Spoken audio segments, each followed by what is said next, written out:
Today we have to discuss about the next topic of the food security in India.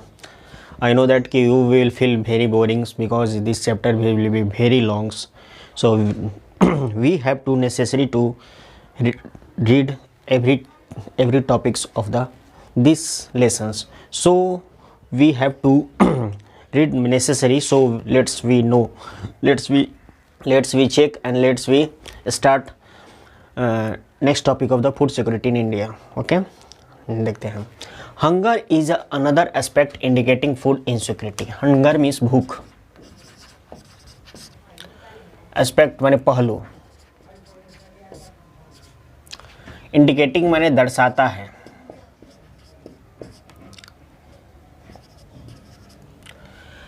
भूख जो होता है food insecurity की दूसरी पहलू को दर्शाता है.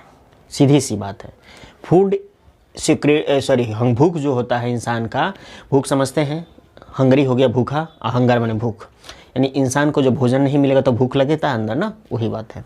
तो भूख जो होता है वो फूड इनसिक्योरिटी की दूसरी पहलू को दर्शाता है, दूसरा पहलू को दर्शाता है. ओके, कारण the attachment of the food security therefore involves eliminating current hungers and reducing the risk of future hunger. Okay, the attainment माने प्राप्ति of food security therefore इस प्रकार involves भाग हो लेता है. eliminating माने दूर हटाना, current hunger and reducing risk of the future hunger. कहने का मतलब है कि फूड सिक्योरिटी क्या करती है, हमें प्राप्त कराती है, इस प्रकार क्या करती है, भागीदार होकर करेंट हंगर्स को और भविष्य में आने वाले हंगर्स को से दूर हटाती है और रिड्यूस करती है risk of the future hungers को भी. कहने का अर्थ है कि फूड सिक्योरिटी जो होती है अगर किया जाए तो वो क्या करता है, फूड सिक्योरिटी वो क्या करता है, करेंट हंगर्स को तो दूर हटाता ही हटाता है, भविष्य में होने वाले हंगर को भी, भूख को भी रिड्यूस करने की पूरी कोशिश करता है. क्योंकि स्टॉक में माल रहेगा, मान लीजिए आज है, एफसीआई में गोदाम में खरीदा गया, तो उस अनाजों को धीरे धीरे डीपीडीएस के माध्यम से बेचा गया तो कुछ लोगों को भोजन प्राप्त हो गया. इसके अलावा कुछ एफसीआई में गोदाम में ऑलरेडी भरे रहते हैं ताकि कोई भी अगर महामारी, क्लाइमेटिंग इस तरह की कंडीशन आ जाए तो उनको क्या किया जाए, डिस्ट्रीब्यूट किया जाए और भविष्य वाले हंगर से बचा जा सके. अब कह रहा है कि hunger has the 2 dimension. Hunger 2 प्रकार के होते हैं. कौन कौन? पहला क्रोनिक हंगर, दूसरा सीजनल हंगर. क्रोनिक हंगर क्या होता है? कह रहा है chronic hunger this hunger is a consequence. ये जो हंगर हो का परिणाम क्या है, नतीजा, इस प्रकार के हंगर का नतीजा ये है क्या, डाइट्स ऑफ पर्सिस्टेंटली माने लगातार, अपर्याप्त, इनएडिक्वेट माने अपर्याप्त, in terms of quantity and quality. कहने का मतलब है यह किस प्रकार का क्रोनिक हंगर क्या होता है. यह हंगर ये होता है कि अगर किसी भोजन की क्वांटिटी और क्वालिटी दोनों अपर्याप्त मात्रा में किसी को मिले उसे क्या कहते हैं, क्रोनिक हंगर कहा जाता है. अपर्याप्त मात्रा कहने का मतलब सीधी और न तो मतलब ये है कि अगर आपको भोजन दिया गया तो वो भोजन भरपेट ना हो तो भी क्रोनिक से कि आप खो गए, क्रोनिक हंगर के शिकार हैं आप.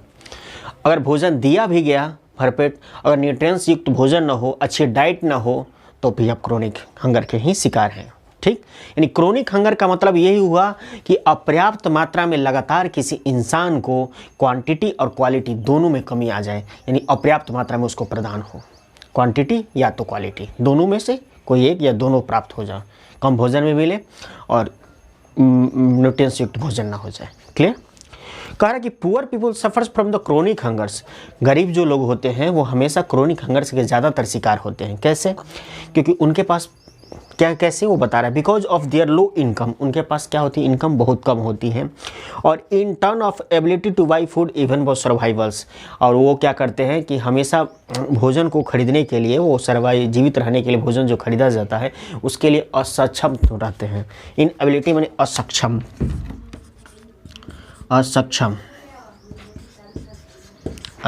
रहते हैं. ओके, तो कहने का मतलब ये है टोटल एक बार क्विक रीजन देखते हैं कि भूख जो होता है फूड इनसिक्योरिटी का दूसरा पहलू है. अगर फूड सिक्योरिटी किया जाए तो उससे ये हमें प्राप्त होगा कि हम करेंट हंगर को तो दूर हटाएंगे ही हटाएंगे, भविष्य में होने वाले रिस्क और हंगर को भी हम कम कर सकते हैं अगर हम फूड सिक्योरिटी किया जाए तो। सबसे मुख्य लक्ष्य ये फूड सिक्योरिटी का कि करेंट हंगर के साथ साथ भविष्य में होने वाले risk of the future hunger को भी रिड्यूस किया जा सके। ओके, कह रहा कि हंगर दो प्रकार के होते हैं, क्रोनिक और सीजनल हंगर।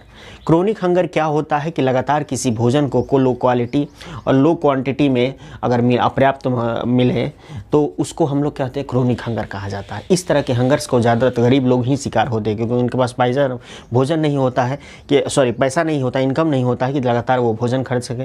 और भोजन खरीदते भी है तो पूरा न्यूट्रिएंट्स डाइट खरीदने की कैपेबिलिटी नहीं हो पाती, क्योंकि पल्स, वेजिटेबल्स, राइस, चपाती इत्यादि ये सब चीज़ें जो इत्यादि होती है जो ज़रूरी होती है शरीर के, मिल्क्स, ये सब सोयाबीन, फिश, एग करी, ये सब जो होती है ये सब नहीं हो पाती है उसको।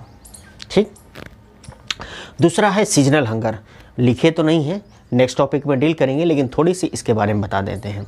सीजनल हंगर वो हंगर होता है जो किसी सीजन्स में ही किसी को काम मिले, अन्य सीजन में काम नहीं मिलता उसको सीजनल हंगर, या किसी खास सीजन में अगर किसी व्यक्ति को काम ना मिले तो वो सीजनल हंगर का शिकार हो जाता है। जैसे एग्जाम्पल्स में कि एग्रीकल्चर एक्टिविटीज़ में काम करने वाले लोग, एग्रीकल्चर खेतों में काम करने वाले लोग सीजन की काम करते हैं, लेकिन बिना सीजन के वो बैठे रह जाते हैं, उनको काम नहीं मिल पाता, तो वो सीजनल हंगर के शिकार हो गए। क्लियर। दूसरी बात कि कोई मज़दूर, अगर हमको दिहाड़ी मज़दूर की बात करते हैं, दिहाड़ी मज़दूर हो गया या कोई भी राजमिस्त्री वगैरह जो भी होते हैं, अधिकांशतः रेनी सीजन में उनको काम नहीं मिल पाता है। तो रेनी सीजन भी अगर काम नहीं मिल पाता है किसी कारण से, मान लीजिए घर में मकान में काम है, बारिश ही हो रही 24 घंटा, तो मकान में काम कैसे होगा? नहीं हो पाएगा। घर के अंदर है तो हल्का फुल्का हो जाएगा, लेकिन घर के बाहर है तो हो ही नहीं पाएगा, पूरा मकान बनाना तो नहीं हो पाएगा। तो सारे मजदूरों को नहीं मिल पाता है, तो वो क्या होता है, इस सीज़न में वो काम नहीं कर पाते, तो इस सीजन में उनको सीजनल हंगर का भूख से पीड़ित हो गए। ओके, तो ठीक है, इसके बारे में और नेक्स्ट डिटेल्स हम लोग कल बताएंगे। हमारा वीडियो कैसा लगा, हम कैसे पढ़ाते हैं, कोई अगर सुझाव अगर आपको देना चाहते हैं, राय सलाह देना चाहते हैं, तो कृपया कमेंट बॉक्स में लिखें, और हमारे पीछे के सारे जो है वीडियोज़ को देखें और हमें बताएं कि आपको कैसा लगा। ठीक, और हमें पूर्ण आशा है कि हम आपकी पूरी संतुष्टि को दूर करने की, पूरी लालसा को पूर्ण करने की कोशिश करेंगे, और आपका प्यार और आशीर्वाद हमें इसी तरह मिलता रहे। धन्यवाद। जय माता रानी।